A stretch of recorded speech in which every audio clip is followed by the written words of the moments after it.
குளித்தலை சட்டமன்ற தொகுதி திமுக வேட்பாளர் சூரியனூர் சந்திரன் சுங்ககேட் ரவுண்டானா பகுதியில் உள்ள வணிக வளாகங்கள் மற்றும் கடைகளில் உதயசூரியன் சின்னத்திற்கு தீவிர வாக்கு சேகரிப்பில் ஈடுபட்டார். பிரச்சாரத்தின் போது திடீரென ஒரு பூக்கடைக்குள் சென்ற சூரியனூர் சந்திரன் அங்கிருந்த தொழிலாளர்களுடன் அமர்ந்து ரோஜா பூமாலை கட்டி ஆதரவு திரட்டினார். தொடர்ந்து அங்கிருந்த இளம்பெண் வாக்காளர்களை சந்தித்த அவர் புதுமை பெண் திட்டத்தின் கீழ் வழங்கப்படும் தொகை 1500 ரூபாயாக உயர்த்தப்படும் என்ற தேர்தல் வாக்குறுதியை எடுத்து கூறினார்.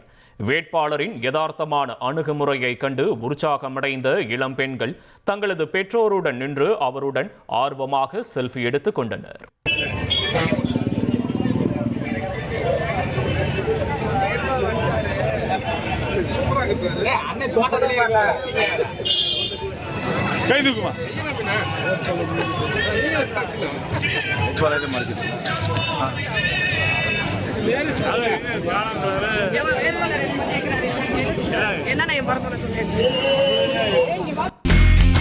இனி செல்லும் இடமெல்லாம் செய்தி. தந்தி டிவியின் வாட்ஸ்அப் சேனலை ஃபாலோ பண்ணினா செல்ல இருக்கும் இடமெல்லாம் செய்தி.